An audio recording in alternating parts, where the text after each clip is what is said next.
Hello friend welcome to our channel edu sport. तो friends, आज की वीडियो में हम बताने वाले हैं ट्रिग्नोमेट्रिक रेशियो की वैल्यू कैसे याद रखें आसान तरीके से, और कैसे क्या इस सिंपल ट्रिक है कैसे इसको हम निकाल सकते हैं अपने उसमें हमें। तो मैं आज बताता हूँ आपको ट्रिग्नोमेट्री के बारे में, है ना। क्या ट्रिग्नोमेट्री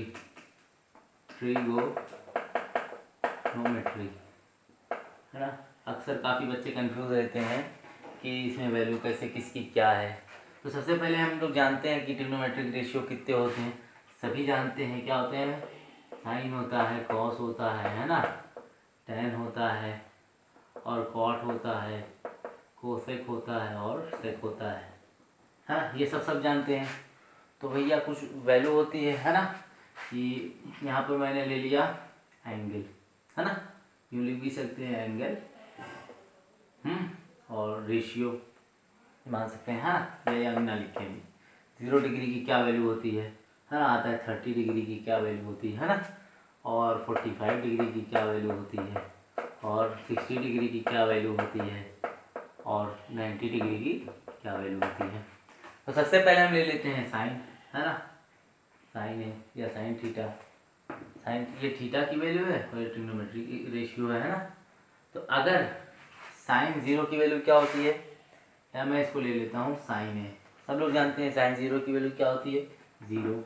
साइन 30 की वैल्यू क्या होती है, 1/2, है ना। साइन 45 की वैल्यू क्या होती है, 1/√2, है ना। और साइन 60 की वैल्यू क्या होती है, अंडर रूट 3/2 होती है। क्या होती है, अंडर रूट 3/2। और साइन 90 की वैल्यू क्या होती है, 1, है ना। अब साइन के बाद क्या होता है, कॉस, है ना। कॉस है, तो इसको बस खाली हमें साइन की याद करना है। उससे हमें कॉस की निकल आएगी, है ना। उससे हमारी क्या निकल आएगी, टेन की निकल आएगी। उससे हमारी कॉट की निकल आएगी। और साइन का उल्टा होता है कोसेक, कोसेक की निकल आएगी। और कॉस ए की निकल आएगी, यानी सेक स्क्वायर है। सेक ए की भी वैल्यू इसी से फाइंड हो जाएगी। तो दोस्तों, हम जानते हैं क्या होता है साइन और कॉस में क्या होता है, कि इसमें जो होता है साइन 90 की जो वैल्यू होती है वो क्या होती है, कॉस 0 की वैल्यू होती है। और कॉस 60 की साइन 60 की जो वैल्यू होती है वो कॉस 30 की वैल्यू होती है। और कॉस 45 की जो वैल्यू होती है वही साइन 45 की वैल्यू होती है।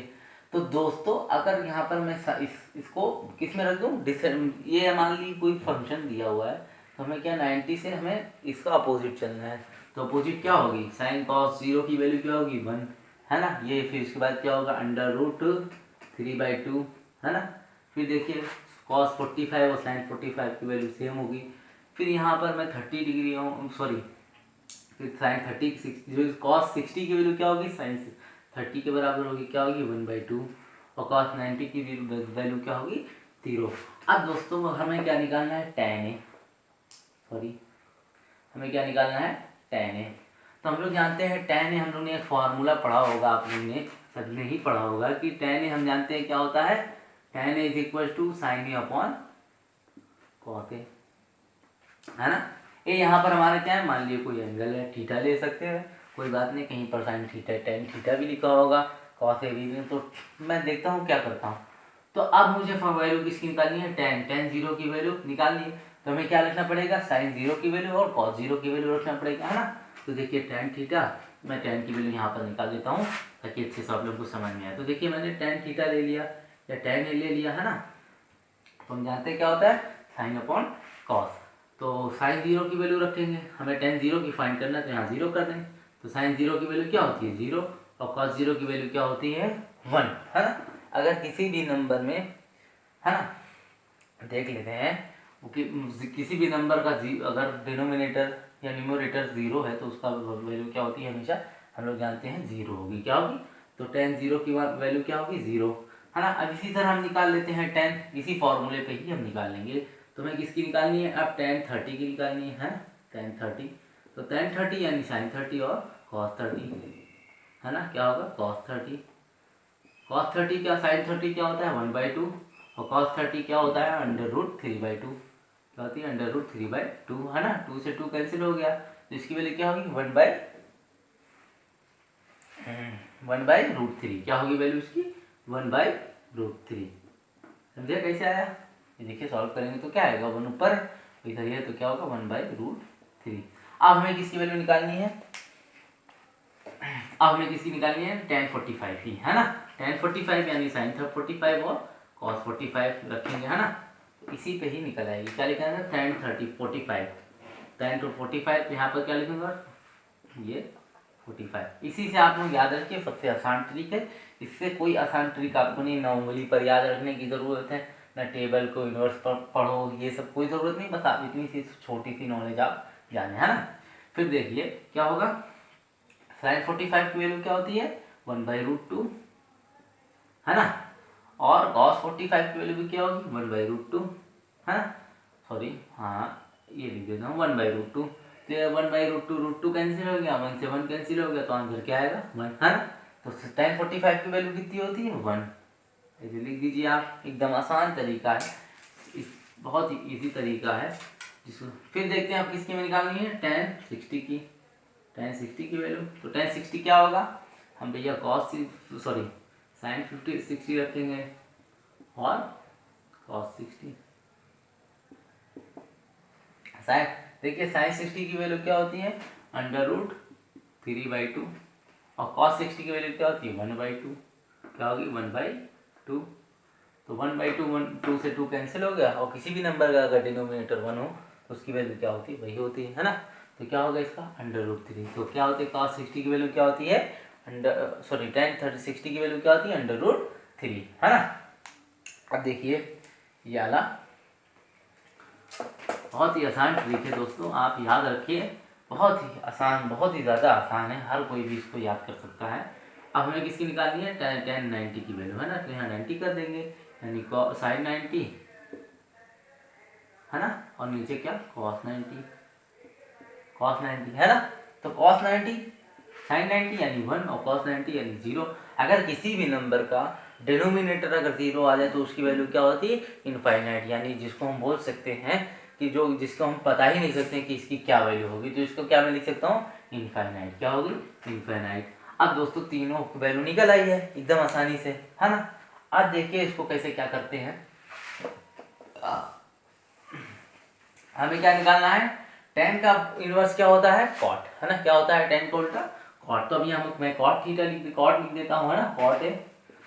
cot 0 की वैल्यू यानी tan की 0 1 है, यहाँ पर इसकी वैल्यू क्या है, 0। तो इसकी क्या होगी, 0। यहाँ पर इसका डिनोमिनेटर क्या है, 1 ही तो है। तो जब इसका मैं डिनोमिनेटर पलटूंगा, ये लिखूंगा इसको यूँ, तो इसको पलटूंगा तो क्या आएगा, 1 आ जाएगा, है ना।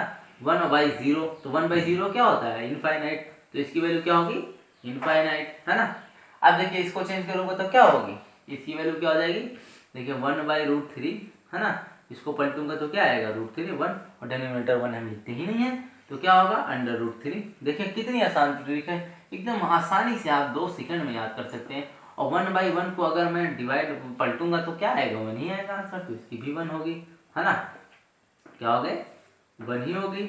अब मानिए मैं √3 को पलटूंगा तो क्या होगा, √3 लिखा है, इसको मैं पलटूंगा तो क्या हो जाएगा, 1/√3। यहाँ क्या कर दूंगा, 1/√3, और इनफाइनाइट को पलटूंगा तो क्या हो जाएगा, 0। समझ में आ रही है दोस्तों, है ना। अब इसी तरह हम किसकी वैल्यू निकाल लेते हैं, cos का उल्टा क्या होता है, सेकेंड एक्स, क्या होता है, सेकेंड, है ना। सेकेंड यानी cos का उल्टा होता है, ये देखिए 1 को उल्टा करूंगा तो क्या होगा, 1 ही होगा। क्या होगा, सॉरी, हाँ 1 का क्या होगा उल्टा, 1 ही होगा। इसको पलटूंगा तो क्या हो जाएगा, 2/√3। अब मैं इतना डिटेल में नहीं बता रहा हूँ, आप समझे। तो क्या होगा, इसको पलटेंगे तो क्या हो जाएगा, खाली √2, है ना। फिर इसको पलटूंगा तो क्या हो जाएगा,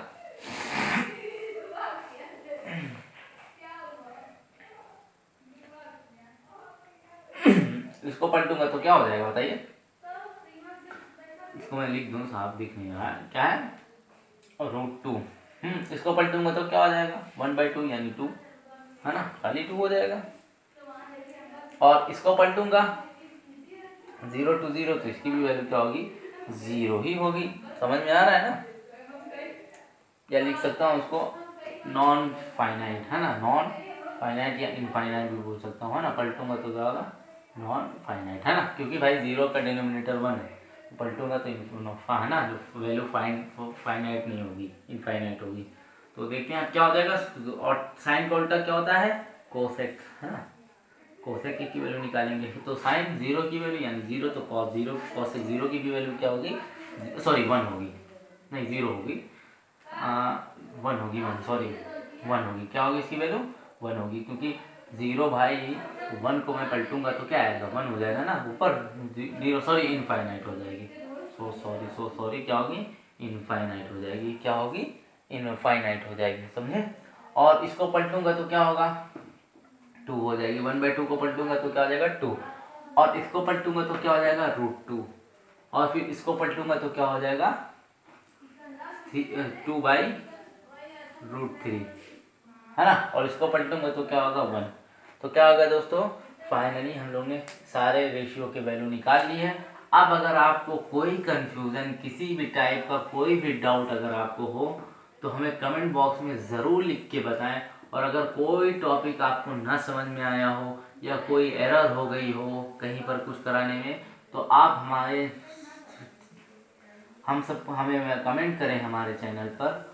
और जिन्होंने हमारी पिछली वीडियो नहीं देखी है वो हमारे चैनल में आएँ और डिस्क्रिप्शन में जाएं और हमारी सारी वीडियो को देखें, ताकि हमें आपको सब समझ में आए सब चीज़ बेहतर से। तो मेरी आज की ये वीडियो जो थी वो ट्रिग्नोमेट्रिक टेबल को याद रखने की, क्योंकि ज़्यादातर बच्चों को ट्रिग्नोमेट्रिक टेबल रटने में या वैल्यूज़ उसमें याद करने में बहुत प्रॉब्लम आती है। तो मैंने आपको बहुत ही आसान तरीके से दोस्तों ये बता दिया है आपको। आप एक मरतबा चेक कर लेते हैं, हम लोग वैल्यू चेक कर लेते हैं टेबल से कि क्या हम लोगों ने कोई वैल्यू गलत तो नहीं लिखी है। तो देख लेते हैं, साइन 0 की वैल्यू क्या होती है, 0 होती है। साइन 30 की वैल्यू क्या होती है, 1/2 होती है। और साइन 45 की वैल्यू क्या होती है, 1/√2 होती है। साइन 60 की वैल्यू क्या होती है, √2/3 होती है, 3/2 होती है। और साइन 90 की वैल्यू, है ना। अब देखिए मैं कॉस की एकदम सही है, टेन की एकदम सही है। अब इसी का उल्टा क्या होता है, देखिए किसी भी नंबर का अगर बाई 1 हो डिनोमिनेटर और पलटेंगे इसको तो क्या हो जाएगा, नॉन फाइनाइट हो जाएगी, यानी फाइनाइट हो जाएगी, तो इनफाइनाइट हो जाएगी, है ना। तो मैंने यहाँ लिख दिया, इसको पलट लूँगा तो ये होगी, इसको पलटूंगा तो ये होगी। तो दोस्तों लगभग हमारा कोई मिस्टेक नहीं है, एरर है। तो दोस्तों अगर वीडियो आपको अच्छी लगी हो तो हमारे चैनल को फिर बोलूँगा सब्सक्राइब करना, लाइक करना और दोस्तों में शेयर करना ना भूलें, ताकि सबसे पहले आपको हमारी वीडियो सबसे पहले आप तक पहुँचे। जय हिंद।